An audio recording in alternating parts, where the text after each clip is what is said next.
being exchanged or used to settle a liability for at least 12 months after the report date. ये तो बात की बात है, पहले मैं करंट एसेट तो समझाऊं, आपके दिमाग में उसे घुसाऊं, उसके बाद बात शुरू होगी. So let's talk about current asset. एक के बाद एक एग्जांपल लेंगे. और मैंने कल बोला था इन चारों में से अगर एक भी क्राइटेरिया आपने सेटिस्फाई कर दिया तो आप क्या हो जाओगे? Current assets. अब जब तक मैं प्रॉब्लम नहीं करवाऊंगा तब तक इस डेफिनेशन का कोई मतलब नहीं है, सिवाय कंफ्यूजन के दिमाग में कुछ नहीं आना है. Let's have an number of problems on that. सबसे पहला इशू आया, the first issue is operating cycle. कल हमने देख लिया था, वी हैव डन दैट. ये भी हमने कल देख लिया था. नाउ इशू 1, मेरे क्लाइंट के 5 बिजनेस और वो है कंपनी एक ही, डाइवर्सिफाइड बिजनेस है सर. तो अब क्या ऑपरेटिंग साइकिल कैसे डिटरमाइन करूं?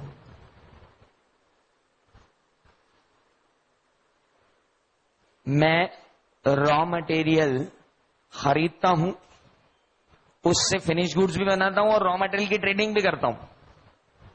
यानी रॉ मटेरियल की ट्रेडिंग करूंगा तो ऑपरेटिंग साइकिल कम है. तो भैया, अरे ट्रेडिंग समझते हो कि नहीं? अगर मैं रॉ मटेरियल खरीदता हूं और रॉ मटेरियल की ट्रेडिंग करता हूं एक तरफ, तो दूसरा रॉ मटेरियल करके उसका फिनिश गुड्स भी बनाता हूं, और तीसरा मेरे अनफिनिश प्रोडक्ट भी मार्केट में चले जाते हैं जो फिनिश होकर ब्रांडेड हो जाते हैं. हो सकता है, नो प्रॉब्लम. और इसके अलावा मेरी एक यूनिट और भी है जो ये प्रोडक्ट नहीं दूसरा ही प्रोडक्ट बनाती है. यार आप डाइवर्सिफाइड हो सकते हो, कोई दिक्कत नहीं है. एक ही कंपनी ढेर सारे प्रोडक्ट्स बना सकती है और ढेर सारे प्रोडक्ट्स में डील भी कर सकती है. अब एक कंपनी अगर ढेर सारे प्रोडक्ट्स में डील कर रही है तो वो अपने डेटर, क्रेडिटर, स्टॉक, एडवांसेस और लोन्स के लिए ऑपरेटिंग साइकिल कौन सा लगाएगी? मान लो एक बिजनेस का ऑपरेटिंग साइकिल 6 महीने है, दूसरे का 8 महीने, तीसरे का 12 महीने है, और एक जो रियल एस्टेट वाला है उसका तो 18 महीने है. Now what would be the operating cycle? Guidance note on schedule 6 has explained that in such case what you have to do, you have to have 5 operating cycle, and then while you are having 5 operating cycle, bifurcate current and non-current for each business. गए वो दिन जब sundry debtor दिखते थे. अब तो वो trade receivable है, और ट्रेड रिसीवेबल में भी अगर आपके 5 बिजनेस हैं तो वो 5 बिजनेस के अलग अलग ट्रेड रिसीवेबल, और उन 5 बिजनेस के अलग अलग ट्रेड रिसीवेबल में उन 5 बिजनेस का ऑपरेटिंग साइकिल, और उस ऑपरेटिंग साइकिल के हिसाब से करंट और नॉन करंट. इन्वेंट्री का भी वही होना है. ऑपरेटिंग साइकिल जब डिफरेंट है तो आपको डेफिनेटली क्या करना होगा? You have to go for what? 5 operating cycle compute करना पड़ेंगे. समझ रहे हो आप? चार्टर्ड अकाउंटेंट की डिमांड. अब मैं आपको कह सकता हूं, बैलेंस शीट अगर किसी भी छोटी से छोटी एंटिटी कंपनी की भी बनेगी ना, it could not be prepared without a help of chartered accountant. Possible ही नहीं है. करंट नॉन करंट में घूमता रहेगा आदमी. सो बहुत क्लियर है. 5 ऑपरेटिंग साइकिल है तो 5 ऑपरेटिंग साइकिल के हिसाब से आप डेटर्स, क्रेडिटर्स को अलग बांटो.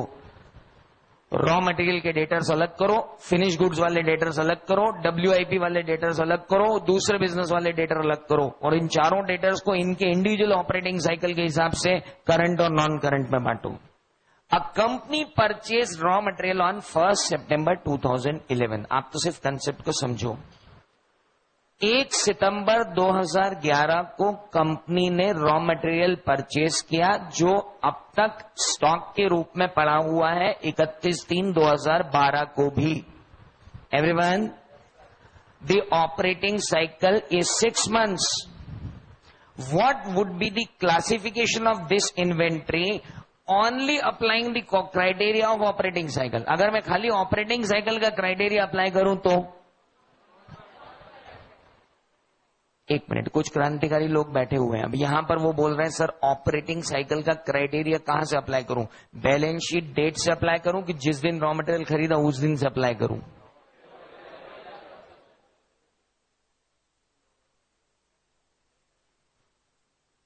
कंफ्यूज मत होना। जब ऑपरेटिंग साइकिल को यूज करोगे किसके लिए?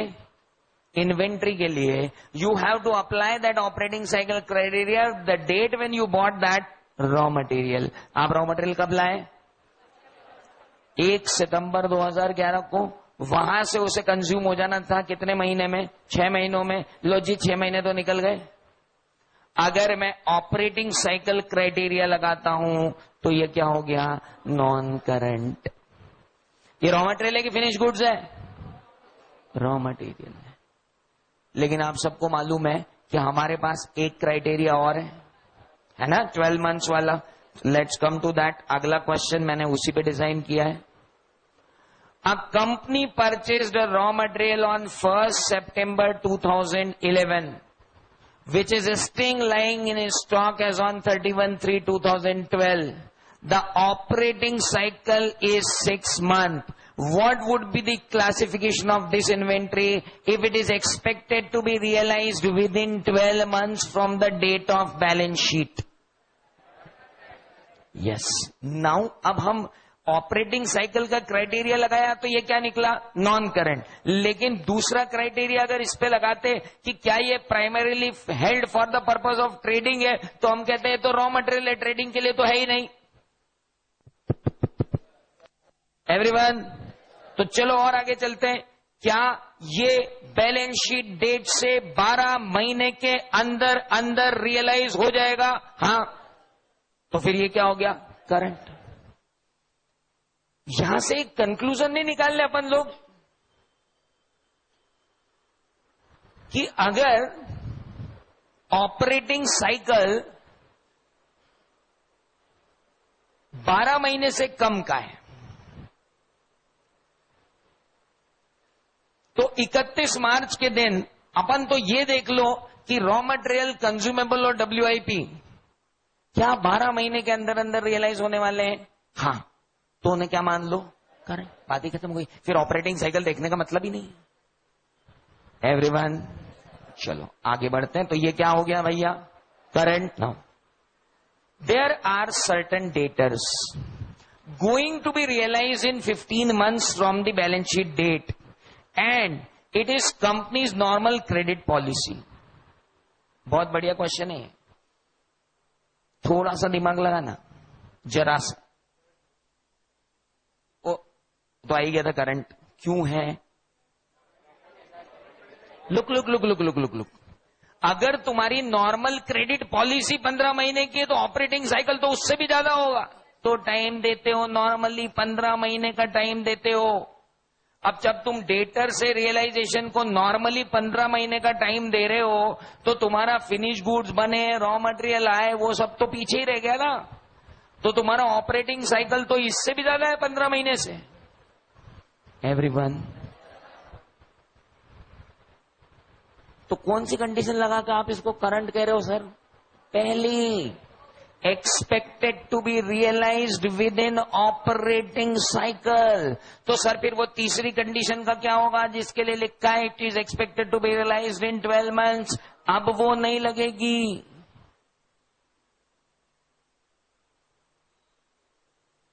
अरे तो सर फिर एक नियम बना दो ना, raw material, consumable, WIP current asset कहलाएंगे अगर वो रियलाइज हो जाते हैं विद इन 12 months और operating cycle within 12 months of balance sheet और operating cycle whichever is more.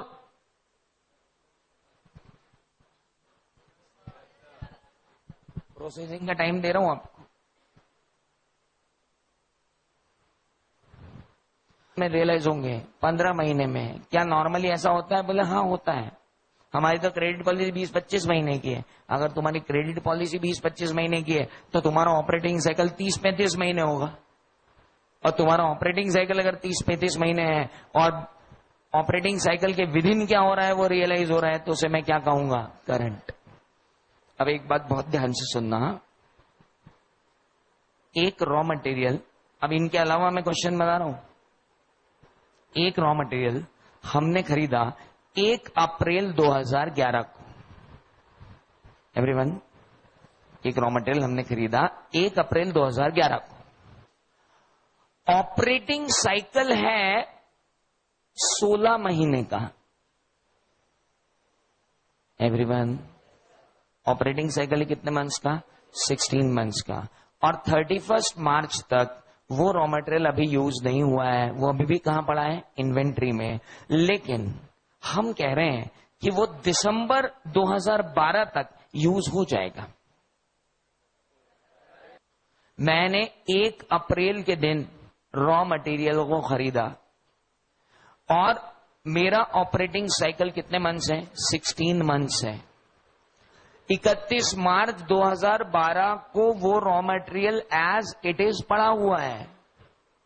Everyone, और कंपनी एक्सपेक्ट कर रही है कि वो रॉ मटेरियल को बेच देगी, रॉ मटेरियल को कंज्यूम करके रियलाइज कर लेगी 31 दिसंबर 2012 के पहले पहले। Tell me whether that inventory is current और non current? That is current, because within operating cycle तो रियलाइज नहीं हो रहा है, लेकिन बैलेंस शीट डेट से 12 महीने के अंदर अंदर क्या हो रहा है? रियलाइज हो रहा है। देखो, मैं कितना ही समझाऊं, उससे कुछ नहीं होगा जब तक आप खुद दिमाग में उसे प्रोसेस नहीं करोगे। अब मैं अगर बोल रहा हूं कि मैं एक शॉर्ट ट्रिक लगा देता हूं कि raw material, consumable, work in progress, अगर ये रियलाइज हो जाते हैं किस पीरियड में?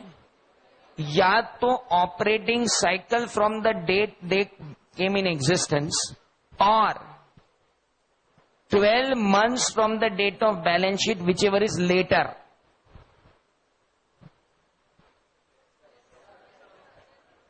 तो उन्हें मैं क्या कहूंगा? अदरवाइज मैं उन्हें क्या कहूंगा? तो भैया, रॉ मटेरियल, कंज्यूमेबल और WIP, इन तीन की तरफ से मैं निश्चिंत हो जाऊं कि ये कब करंट कहे जाएंगे।